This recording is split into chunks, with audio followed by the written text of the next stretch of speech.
Hello everybody, this is Saiful Rizal and welcome to another Entrepreneur Express special. Tonight's topic, how ordinary people turn ideas into millions and millions of dollars. Now, the individual you're about to hear from today has worked with the best trainers in the world, including Tony Robbins and Tom Hopkins. He has broken sales records in many sales organizations, selling everything from cars, mortgages, real estate, and phone service to his personal favorite, hair replacement systems. I don't know what's the story there, but he has attributed this success to the 12 years he has dedicated studying human behavior. Today, he has his own sales training company, International Sales University, that has trained salespeople in the top Fortune 500 companies.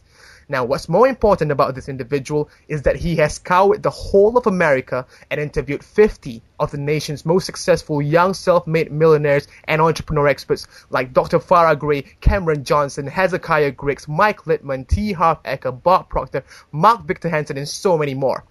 And he has turned this into a stunning movie called the Young Entrepreneur Society movie, or YES movie for short. Today, I will bring to you the executive producer of the YES movie and the founder of the Young Entrepreneur Society, Mr. Louis Lautman. Now, what has he learned from these millionaire entrepreneurs? What's the difference that makes the difference? Well, we're about to find out. It's an honor, a treat, and a pleasure to be talking to you tonight, Louis. Welcome to the Entrepreneur Express. Thank you, Saiful. It's great to be here with everyone. That's great. All right, first of all, some people out there might not have heard of the Young Entrepreneur Society. Can you tell us in a few words what the Young Entrepreneur Society is, Louis? Sure. You can check out the website at youngentrepreneursociety.com. We're a global community of entrepreneurs who want more in their life, people who want to turn their passion or their hobby into a self-perpetuating business. So we have a network where you can reach out and find mentors, you can find clients, you can find business partners, and then we offer additional training such as teleseminars, webinars, and we're getting ready to launch our speakers tour here in the United States. And obviously it's the home of the movie that we've created that you mentioned, the Yes movie, that's available at theyesmovie.com, which highlights the strategies that today's youngest millionaires are really taking advantage of. And these are strategies that anyone can use, but it's just a matter of learning what they are and then taking action on them. So, why have you created the Young Entrepreneur Society? Can you tell us more about your story and what has led you to create the Young Entrepreneur Society movie? Yeah, absolutely. I've been selling stuff my whole life, and I remember after I went to college, and after I graduated college, I was 20 years old, and I moved to New York City where I got a job. And my boss asked me if I wanted to make $100,000 this year, and Wow. that was a lot of money back then. Yeah. And so I thought to myself, yes, sir, what do I need to do? And he points out to New York City and he says, go out there and introduce yourself to 50 people every single day and tell them what you do. So I wrote that down in my notebook. I introduced myself to 50 people every day, tell them what you do. And then he looks at me, and I'm waiting for the next piece of instruction. And he says, what are you waiting for? I said, what do you mean? He goes, that's your training. Those are your instructions. I had what was called on-the-job training. So it's very similar to what most entrepreneurs do. We had to figure it out along the way. So I spent 2 years cold calling New York City, helping people get high-speed internet access and long-distance phone service back in the late 90s. And I did it for about 2 years when the company moved me to Tampa, Florida to open my own sales office. Started with a 23-year-old kid. I was managing 27 salespeople. After about a year of managing that office, I realized that my passion in life cycle, it wasn't about managing telecommunication salespeople. It was really helping people be successful. That's really what I enjoyed. So I went out to the best of the best. I started traveling the country, working with Tony Robbins, teaching his technology into organizations. And then I started doing it for sales trainer extraordinary Tom Hopkins for a short while, when I realized that I can be doing anything that I want in life. I'm going to move to the favorite place on earth that I love, which was Miami Beach, Florida, South Beach, and I want to have my own sales training company.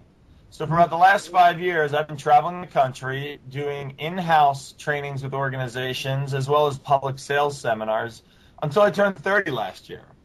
And when I turned 30, I thought to myself about these kids who are half my age, kids who at 14 years old, 15, 16, were building these multi-million-dollar businesses. And I had always been fascinated by business, but wanted to take my life to the next level and wanted to have a greater impact on the world. And I thought, if I'm this fascinated by these young millionaires, I bet other people will be just as inspired and want to hear their stories.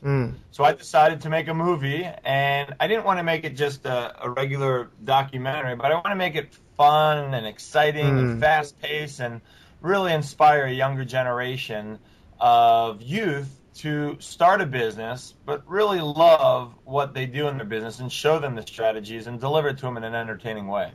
Oh, you definitely did that. I actually caught the movie, and at the end of the whole movie, right, I was like, wow, I have to do something right now. That was a really good impact, man. So, there were a lot of success stories in that movie, right? Now, all were really inspirational, but I just wondering, which one was your favorite?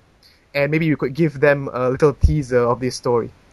Yeah, I've got to tell you, we picked what I feel was the best of the best stories in the United States of young millionaires who've overcome challenges. Like you said in the beginning of this call, you have Dr. Farrah Gray, who made his first $1 million at the age of 14 years old, growing up on the south side of Chicago, to a single-family home whose mother was working 3 jobs to take care of 3 children. He grew up in the ghettos, if you will, and started his business at age 9 selling his grandmother's pancake syrup.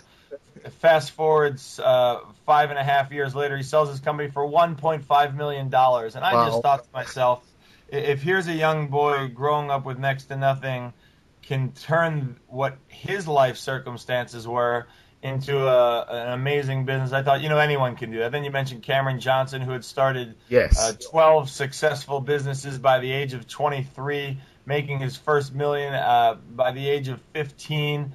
I mean, these were just stories that, regardless if your listeners are listening to this and they have some desire to either start their business or really bring their business to the next level, whether their business is in debt, whether it's generating a little income or it's generating massive amounts of revenue, we teach strategies in that movie that can help bring them to the next level, because my belief, Saiful, is that no matter where you're at, there's always room for improvement. Oh, definitely, man, definitely. One of the stories that really stood out to me was actually Punkass.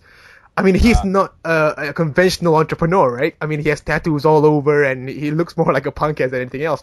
But, wow, he's created a $250 million company. I was really amazed at that. It all started with a T-shirt, right? Can you tell us more about that story? Yeah, you bring up a great point, Saiful, because in most of our minds, at least for me, when I grew up, if I thought about a business person, they were probably wearing a suit and tie and carried a briefcase and worked in an office that was very stuffy. And, we were able to capture the essence of this gentleman by the name of Dan Caldwell, who started a T-shirt company 9 years ago called Tap Out Clothing. He liked mixed martial arts fighting, and he wanted to go to all the fights, so he started selling T-shirts out of the back of his car and started going to all the fights selling the T-shirts.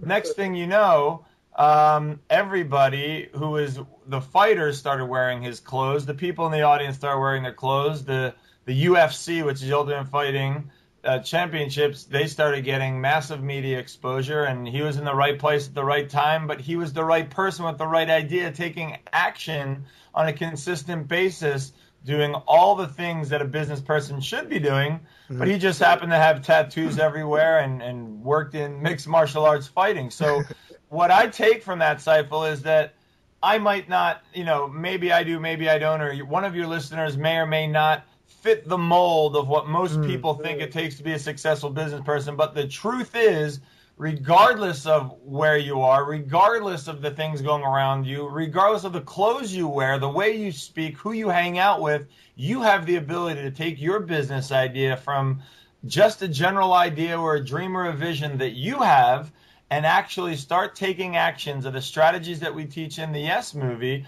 and looking and learning from all of your actions. And you can turn your business into a very successful business. And Dan Caldwell said to me, he goes, we're going to become $1 billion business. So we went out and hired, we couldn't afford it, but we went out and hired a CEO from a company who's taken them from a $100 million company into a $1 billion company. And that's the same thing that Dan said all throughout the movie, is that you've got to take risks sometimes. Wow. He showed me the first office that they worked in. The office probably could have fit me, you, and Dan. Yeah, we saw that. And it was this tiny little office. And next thing you know, they broke down a wall. They broke down another wall. They ended up buying an entire business complex, growing one office at a time, one office at a time. And that will happen to the people listening to this. But the most important thing is you've got to keep taking consistent action. And if you don't get the results that you're looking for, that doesn't make you a failure. That just shows you a way that you haven't found the success that you're looking for yet. And then you can use those lessons to take a new action and keep taking action until you get the results that you want in your business.